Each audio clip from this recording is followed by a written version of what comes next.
Hey guys, Elizabeth here from Plant-Based Bride, and I'm back for another episode of Last Week in Vegan.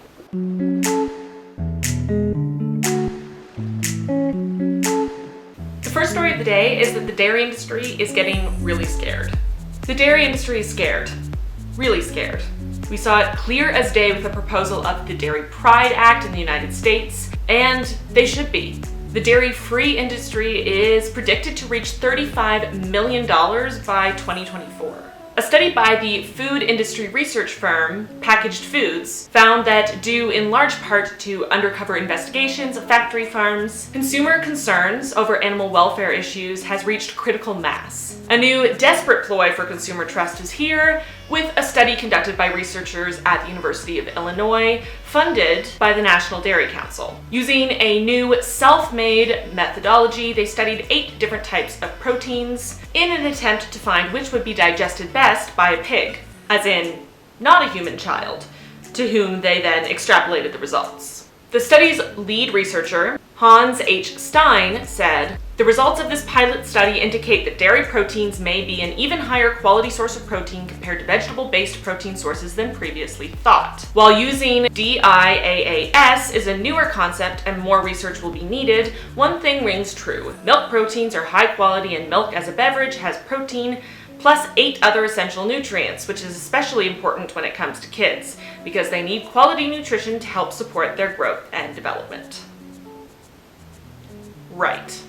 Oh, but wait, there's more. Across the pond in the UK, the BBC published an inflammatory article titled "Dairy-Free Diets Warning Over Risk to Bone Health." The article was apparently based on a press release from the National Osteoporosis Society and triggered a ripple effect of pro-dairy articles and headlines all around the world.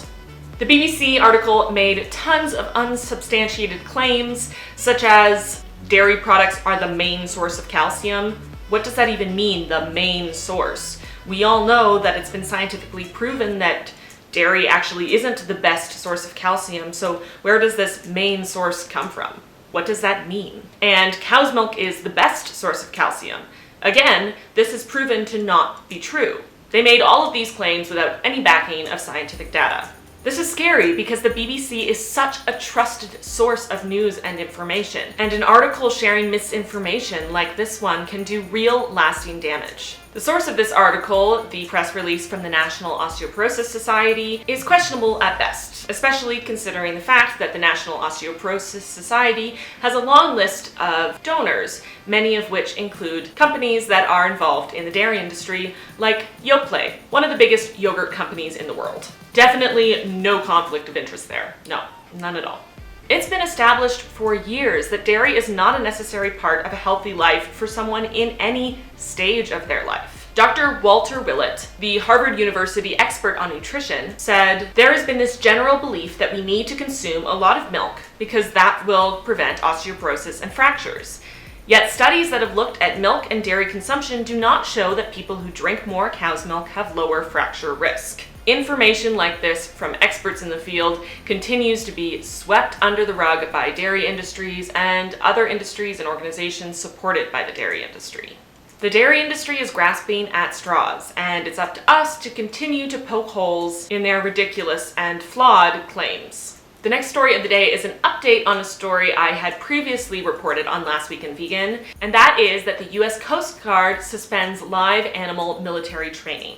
The cruel practice of conducting military training on live pigs, goats, and other animals is now being suspended for 6 months, while the military branch explores more human-relevant methods of training their troops. The US Coast Guard recently became the very first branch of the US military to ban the use of live animals in their training. With the support of PETA, Congresswoman Lucille Roybal Allard pushed the Coast Guard to consider the ban. As I reported in this video, animals used in this type of live training are shot, stabbed, and left to bleed to death in an attempt to recreate combat situations. PETA veterinarian and Air Force veteran Ingrid Taylor said, "The Coast Guard's progressive move will save humans and animals. We're grateful to Representative Lucille Roybal Allard for working with the Coast Guard to modernize, and we urge all branches of the military to switch to superior simulators that accurately mimic human anatomy." This is a much needed step in the right direction and will hopefully set an example for the rest of the United States military and militaries around the world who continue to use animals for this kind of training. Not only is it cruel and unethical, but it's not relevant, because these animals' anatomy does not fit the anatomy of the humans that they are trying to train to save in these kinds of emergency situations. Let's hope that the military continues to shift towards the discontinued use of animals in their training. The next story of the day is a Star Trek story, and as you guys probably know by this point, I'm a bit of a nerd and I love Star Trek. My husband and I are currently watching The Next Generation, and this story has to do with one of the stars of Star Trek The Next Generation, Michael Dorn, who plays the Klingon Lieutenant Worf. Michael Dorn has been a public vegan since 2015, when he outed himself by posting on Twitter, "Unlike my most famous role, I'm a vegan in real life." Michael Dorn is known for his meat-loving, violence-loving Klingon character, Lieutenant Worf, but he was promoting love, peace, and compassion towards all animals at the Michigan VegFest, where he was a featured speaker.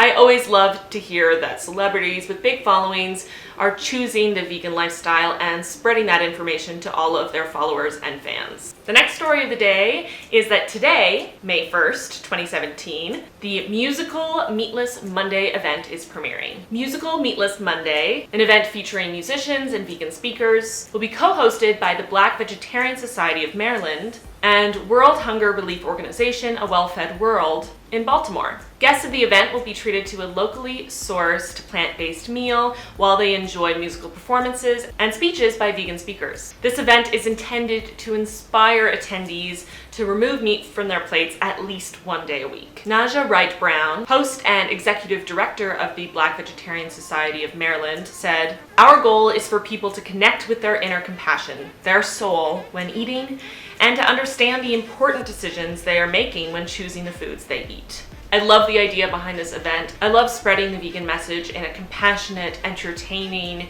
and inclusive way, and I hope this event gains momentum and inspires similar events in different cities. The very last story today surrounds one of my childhood heroes, Bill Nye the Science Guy, who has said plant-based diets are the future. Recently, Bill Nye has been confronted again and again with questions about plant-based living and veganism and how it relates to the state of our planet, to our fight against climate change. He has admitted that he is not yet a vegetarian or a vegan, but that he is moving in that direction, and that we shouldn't be surprised to see him go all the way sometime soon.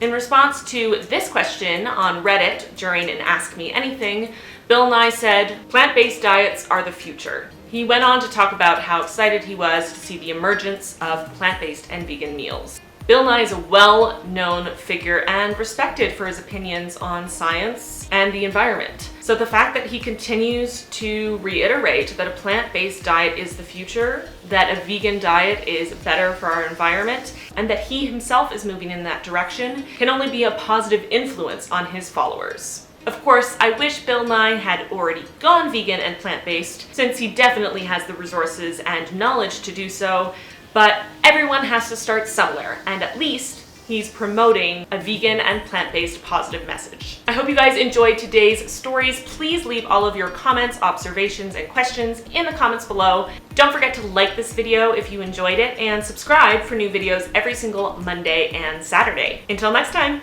bye guys!